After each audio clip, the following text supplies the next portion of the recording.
Welcome to another episode of the Human-Centered Leadership Podcast. Great to have you here. As you know, this podcast is all about human-centered leadership. What does that mean? Well, in practice, it's all about how does emotional intelligence show up in a whole variety of industries. We get to speak to people who are at the very top end of their game, or people who I respect in their industry, and the incredible things that I see them doing. And these people exude, live, and practice emotional intelligence in everything that they do. But they will be practicing different elements of emotional intelligence. And the idea of this podcast is that any leader can pick up on this podcast, listen to it, and hopefully take away at least one tiny little bit that will help them to have more productive staff, more happy staff, and better workplace cultures. Our guest today is a lady that I've been following for a while. I feel a bit starstruck actually, because she's a bit of a LinkedIn sensation. So I have been following Francesca Tricarico for several months, and I have watched how, and I even forgot what she did, to be quite honest, because I'm just like glued to her videos, and her videos are about day-to-day life, and currently they're about her fitness journey. But Francesca is the managing director of Future Cloud Accounting. This is a company that she only started 3 years ago. And ladies and gents, if I tell you that this company has grown to exponentially over that period of time, I guess you'll get a sense of what is so special about this lady. So Francesca, can I just say, first and foremost, thank you for spending time. I know how busy you are. Thank you for spending time on our podcast. Thank you. Thanks for having me. We're all busy, aren't we? You make time for the things you want to do, I feel. Absolutely. And, you know, one of my things is no matter how busy you get, I always have this philosophy that you should always have, as you climb the ladder, one hand reach behind you so that you're helping other people climb up. And really, that's what this podcast is all about, is to help other leaders, maybe future leaders, you know, take some nuggets of gold away from people who are living and breathing emotional intelligence. So listen, Francesca, I need to ask you first and foremost, your current videos. Yeah. And I watched your video this morning, by the way. I actually commented on it. Your current videos are really about your fitness journey. And I love the authenticity that oozes out of your videos, because this video this morning was really about, do you know what? I go to the gym and yeah, I've been trying really hard on my body. I know how important it is, but I hate stretching. And as soon as you said that, I thought, that's me. My wife is always telling me off. Why don't you stretch in the gym? She doesn't go to the gym herself, mind you, but she's always telling me off. You should be stretching. You're warming up, warming down. I don't do any of that. I go straight into it. I go straight in. And then I don't know what made me think about this. And then I thought, I was getting injured, quite a few injuries. I'm always suffering with muscle soreness, even though I should be used to it by now. And I've noticed that I'm clicking a lot. I know it's an age thing. As well. And I thought I need I would like a little bit of a challenge. And for years and years and years, I've always liked the idea of doing the splits, but I assumed it's for only people that can do gymnastics or something. And I was never good at gymnastics. And I just set about from January. I've downloaded an app and I've literally done it every single day of stretching, focused on that. Apart from one day I forgot about it, but I did every day since Jan. And how closer are you to doing the splits now? I posted yesterday on LinkedIn my before and after. I'm miles away. I'm talking. This is going to be a good year. Graft. It's not. I think you'll surprise yourself. Well, it's not a quick fix, but I have improved in the last couple of weeks, if I'm honest. So I'm 55 years old, and I'm seeing a lot of my friends around me and relatives now, and they're clicking away, just like you described. I'm not saying that you're old, by the way. But they're clicking away. I've had some friends who had hip operations. I've got friends who, when I watch them walk, they're walking like old people. They're very stiff. And I didn't realize how important hips are in this whole scheme of things in terms of how you operate and show up. So I decided that, like you, I'm going to try and do the splits as well. And I thought an age should never be a barrier to anything, right?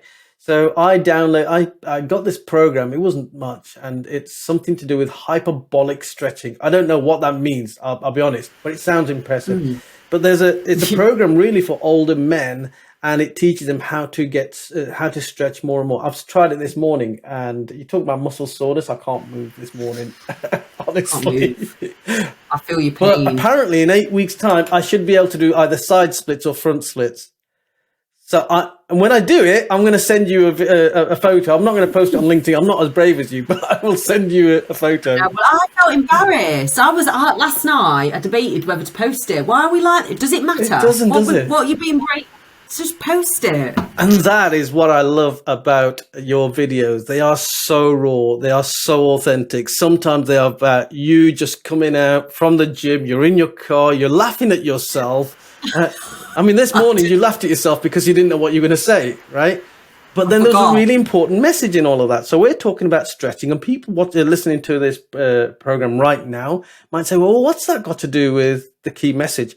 Well, there was something really powerful in the statement that you made. You talked about why it's so important for you to have a routine, why you should do a little bit every single day, and the impact that it has. Do you want to just share what your views were? What was the reasoning behind your video this morning? I do. I'm a big believer in your personal life affects your business life and daily habits and the challenge, the discipline it takes to achieve a goal. And it's so true. And it's the same with business. And I also like the idea of tracking. And I'm a big believer in tracking your business.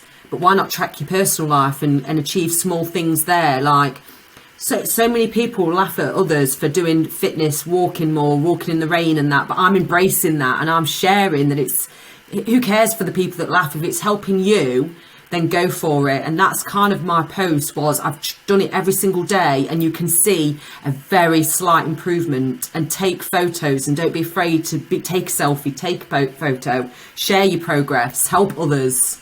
That's brilliant. And you know what? So true. But it takes courage to do that in this world. And we live in this very fragile world nowadays where people are worried about what others might say or think of them.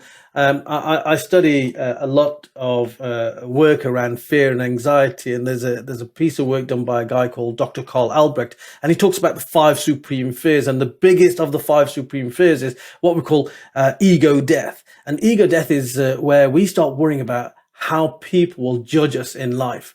And he says, everybody's got it. Everyone's got this ego death. It just translates into different things. I look stupid, or they'll think I'm fat, or they'll think this, and so we all have this ego death. But in this world of, social media, that's become really, really powerful.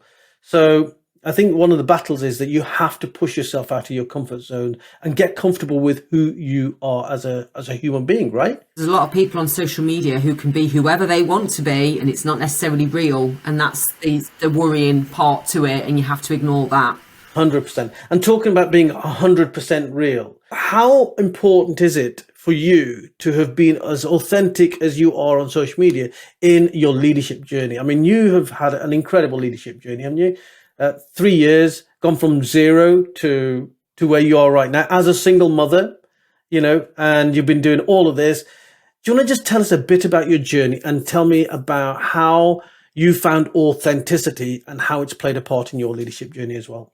I came from a very corporate background with the business that I used to work for, and I do find that you have to put on a bit of an act in the professional world as such. A lot of people think to be professional, you have to wear a suit, hold back your comments, hold back a joke, and don't share your personal life sort of thing. And before I even started the business, I already had that vision that I wanted to share my personality. I was very different and unique. I was quite direct, and I also knew that directness would help our clients. So we can just share with them or tell them exactly how we think they should do their accounts.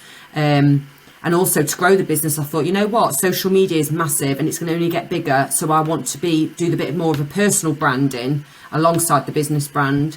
I think that's what's done it. We're different, and we keep being different, and we like to just be ourselves. And and clients love that as well, because they can relate to it as they're growing their own businesses. I think, why can't you be real and say the real highs and lows of growing a business? Doesn't mean you won't grow it. In fact, you grow it more. Yeah, because I guess there's going to be people out there that are so scared of talking about the highs and the lows in particular, because they don't want other potential clients, other businesses thinking, well, I'm not going to do business with that individual or that business because they're not doing very well. But what you're saying is actually, the more you do that, the more people realize that you're being authentic. And I think in this current world that we exist, authenticity and true values shining through are very, very important in the whole concept of relationship building. Yeah. I've even shared how we've quoted customers or clients that we may have lost and the reasons why, and it's not necessarily always your fault, and you learn from it, and you're going to make mistakes. In fact, the more mistakes you'd have made at the beginning is good for the learning, so it is difficult being vulnerable on social media. I'm not going to lie. So many times I was anxious thinking, oh, is that too much? But I really wanted to share it. So I thought, embrace that feeling and do it anyway. Even if you only get one like, you may have helped that one person on that post. And I stuck to that, even in the sea of people pretending they're doing better than me, pretending this, that, the other. I then started noticing those same people changing the way they do their own promotion and the way they do their posts, and then sharing all of a sudden they had a bad week, they've lost a client, they've done, and I thought, oh my God, it's like a knock-on effect, and this is great. Yeah, because, LinkedIn, I've been on LinkedIn, what 10 years now.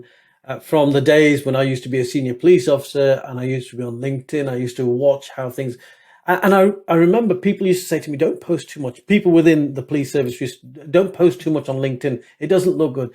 And now I see lots of current police officers putting stuff on LinkedIn, and they'll be saying things. And I saw one yesterday and says, I'm so proud that, I've just got my long service award medal, which is something that you get around about 22 years service. And she'd put a wonderful post. She said, that's 20 odd years of me not being home on time. That's 20 odd years of watching other people earn twice of what I'm earning for half the risk that and she'd just put this whole list down. She got like 300 likes, and she'd got like 15,000 views or something like that. And I thought, wow, that's unheard of. Nobody would want to listen to a UK police officer talking about these kind of things back in the day. So I think the way people see relationships has changed. They want to see authenticity, and relationship building is so central to the whole aspect of emotional intelligence. And you're doing this, you're building relationships all the time. And I'm guessing that relationship building is so important to you getting your clients, isn't it? Yeah, 100%. They trust you the more you're honest, to be honest. It's all about trust. Trust is like foundational in any good relationship that you might have. If you haven't got trust, then you haven't got a good relationship. And then I feel like the personal branding, people getting to know me, Charlotte, what the business is about, also helps with when you take on employees and they've watched your journey, they want to be a part of it, they get it, their personality is the same page, they want to embrace who they are. It does have a knock-on effect, but to be honest, our employees, they're not big on social media. That's the weird thing about it. They can see that I've done it and Charlotte does a bit, but they're not big themselves on there. But that's okay. Everyone's different. But it is fascinating, isn't it? It is. So what you're saying is that they watched you, they saw you, and they sort of gravitated towards you, didn't they? Yeah. As an organisation. So I'm guessing that you've got employees that sort of want to be there, as opposed to I'm just doing it for the paycheck. 100%. In fact, I know it's true. Just that how the way we hired them and the questions we asked, and they know we're a growing company. We're very honest with them where the business is at. I said we're going to be honest from day one. We have made mistakes, but we'll own it. We share it. We talk about it. Work it out, and then always ask them what they want within the company too. They've got a say, and this is what I'm all about that. How do you ensure that you get the right kind of people coming into your organisation? What sort of questions do you ask then? I suppose I don't even have a set question. I think it's more having that chat and rapport. When you have that chat with them, you kind of know whether they're the right fit. It's more of attitude for me. To be honest, I don't even really need to see a CV. The only difference with the CV, we do need to know the qualified and what they've done, I suppose, but I don't even need it in a CV format anymore. I've had people inbox me on LinkedIn, and that's okay, but it's all about behind the chat as well. We need that nice conversation. You can have all the experience in the world, but if the conversation isn't there, just won't work. And I think what you're talking about there is the values of the person come through in a conversation. If you have a good, deep conversation, you can feel the values of that individual coming through. And like, you know, when you and I first had a conversation, I thought to myself, yeah, I know I've got Francesca as the right guest because the values are the same and I can feel that. Exactly. I have interviewed thousands of people, forget the criminals I've interviewed, but I've interviewed thousands of people. I was a national assessor for the high potential development scheme in the police service. I interviewed for recruitments. I interviewed for promotions in my organization. And we always had this, like, I hate to say it, but old fashioned structured, what they call an objective interview situation. And they made it very objective in terms of, they made it very clinical. It was all around, do they hit this mark? Do they hit that? Do they hit this? But never was there anything around the subjectivity. Now, I understand that you can get really subjective and, you know, you might get nepotistic and unconscious bias might kick in.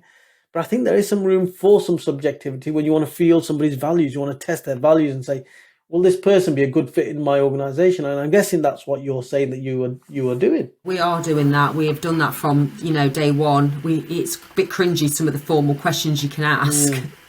And I'm not saying it's going to stay like that. I'm not even saying that, because I like to do the interview process with my business partner. We still do it together, and as things grow and change, we don't know.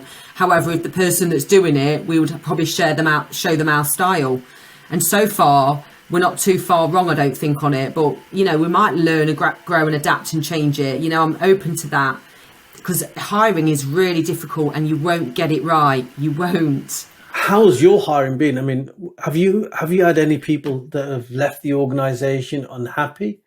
We have had someone leave, and it wasn't just about being unhappy. It's about being the right culture fit as well. That was a difficult time. Again, though, communicate, have that conversation, be open and honest. And I think that was the best thing that happened at that time. Yeah. I mean, that's a tough conversation to have. You're right. Absolutely. So difficult. It is hard. Hats off to anyone that's been doing that. You know, inbox me, let me know. This is all about learning from each other, isn't it? Right. To be the very best leaders that we can be. I have to really think, what would I tell someone to do? And then I know to do it myself, because it's easier to tell others what to do. But you just have to embrace that uncomfortable. Don't put uncomfortable conversations off.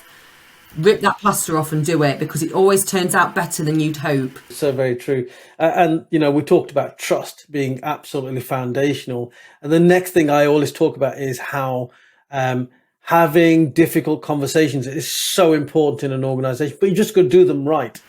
People put it off because they're scared to say that and it's going to come across wrong and this, that, the other. There's always ways nicely you can say something.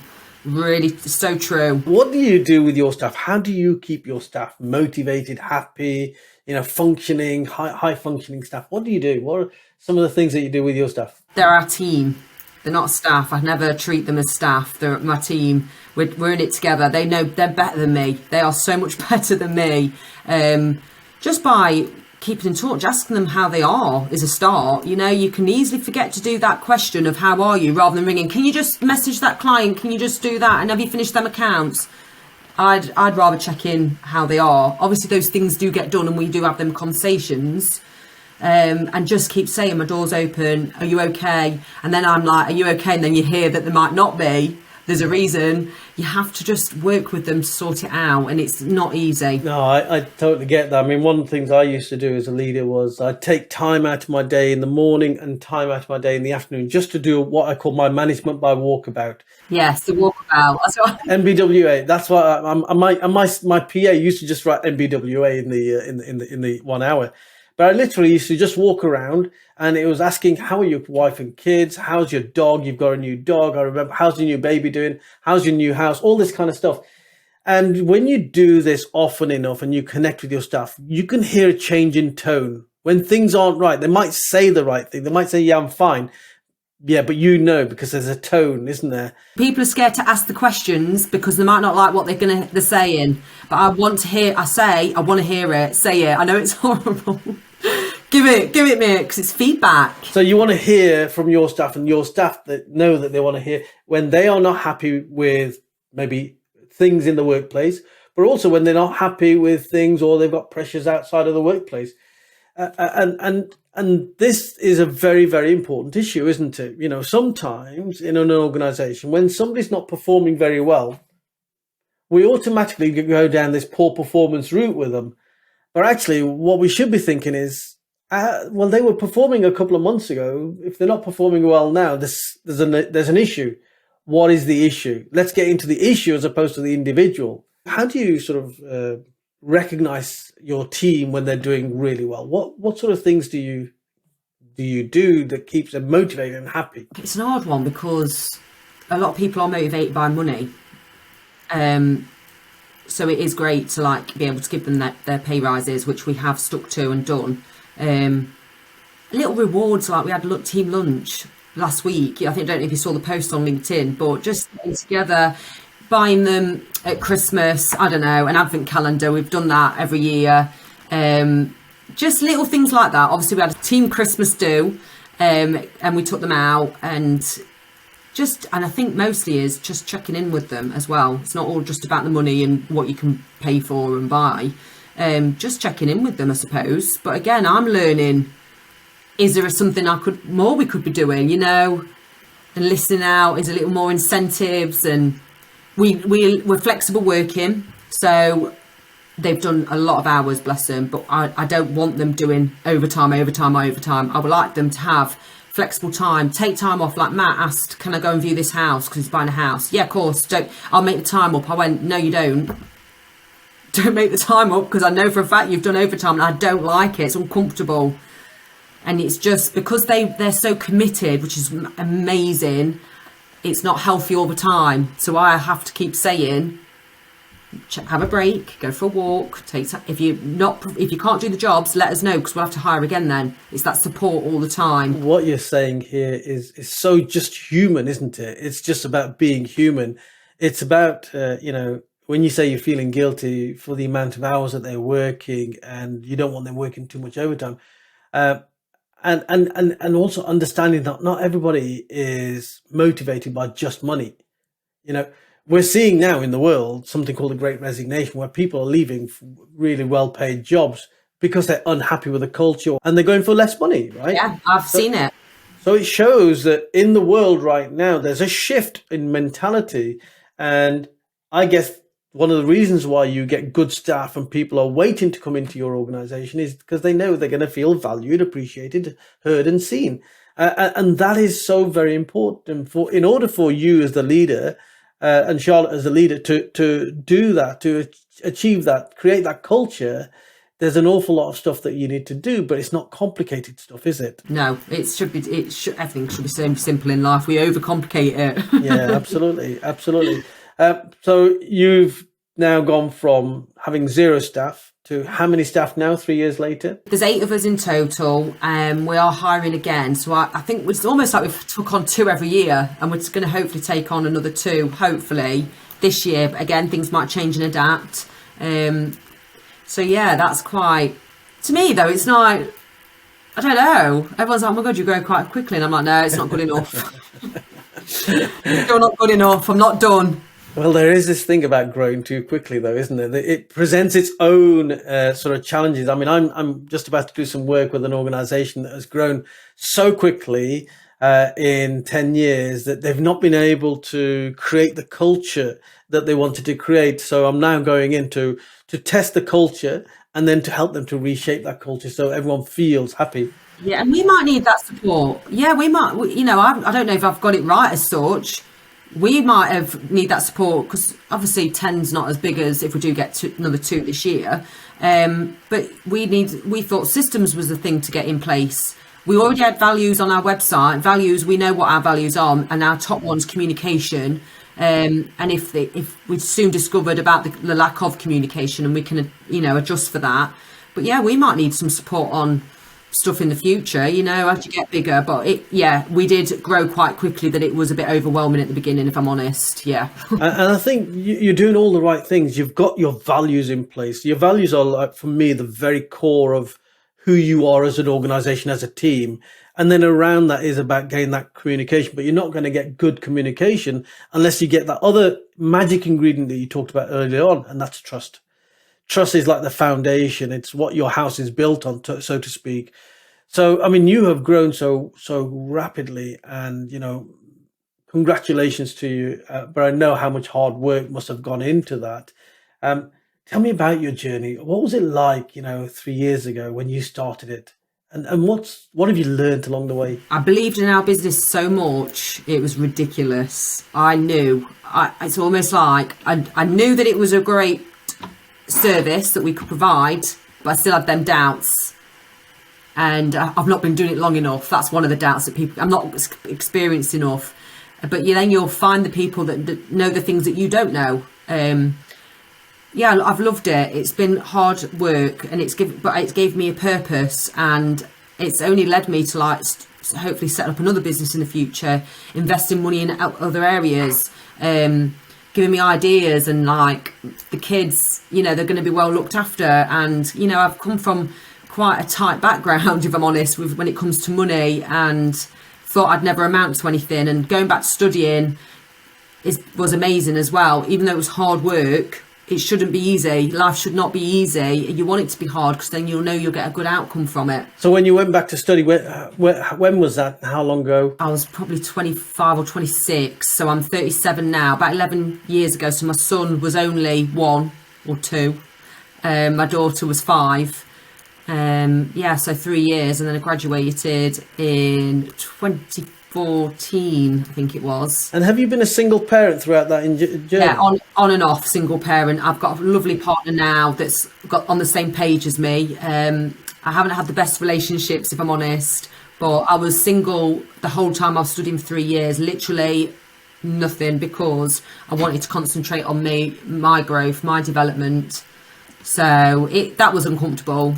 It is hard to be on your own, but I embraced it. You must have a certain kind of character to have worked so hard for those 11 years, being a single parent, trying to inspire your children every single day, and make them feel that they can achieve anything that they want to. Whereas there must have been moments in your life where you have thought, I'm going to jack it all in. I'm just going to get a job, and, I can't do this, etc. There must have been so many limiting beliefs that have come into your head over those 11 years? Millions and trillions that I thought, what's the point? I'm going to college, I don't get paid for it. I was on when I got my accountancy job in the career that I wanted, I was on hardly any money, but I was willing to do whatever it takes. I just stopped having these Starbucks Costa coffees. I stopped going out. I didn't want to drink anymore. I had to just tighten my belt. And I kept thinking ahead, what if this leads to this, if I do this? And that's why I stuck with it, because I kept thinking ahead a lot. I didn't just stick to the now, because otherwise you would give up. I kept thinking ahead and what my future could look like, even if it came to nothing, I suppose. And I don't even know what kept me going, but I just had this desire to try. And it gave me a purpose studying at the time, little mini things that I was achieving. And look where you are now, just 3 years after this journey that you've created, this new journey really of this accountancy firm, and it's doing so well. I wish you nothing but success, and I'm so pleased that I came across you on LinkedIn, and I thought there was something that resonated straight away. And I thought I just need to get Francesca on here and just talk about your journey. But within that journey, that has been as much about you, what's going on inside your own head, and sorting out the language inside your own head, which again is very important around, emotional intelligence when we're talking about self-awareness and self-management. You've done all of that in so many areas. And then, of course, about how you build relationships, whether they are relationships with your clients or relationships with your staff, or your team, the human beings that work with you.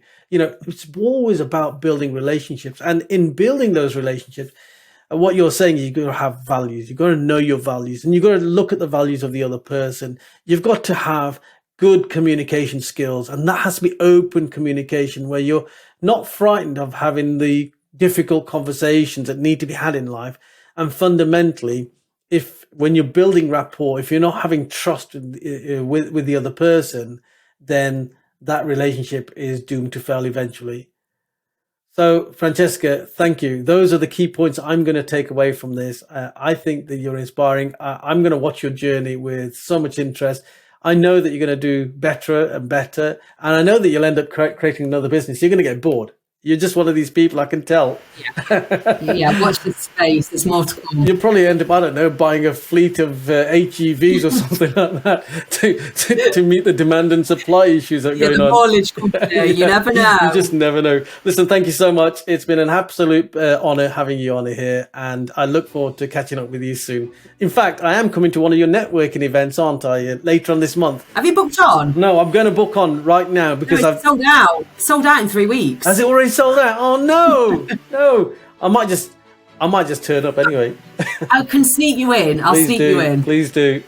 I'll send you the link. Let me just increase one number. I'll get told off. See, folks, when you're running a podcast, you can get all sorts. But I look forward to meeting you in person. Thank you so much, Francesca. All the best. Thank you.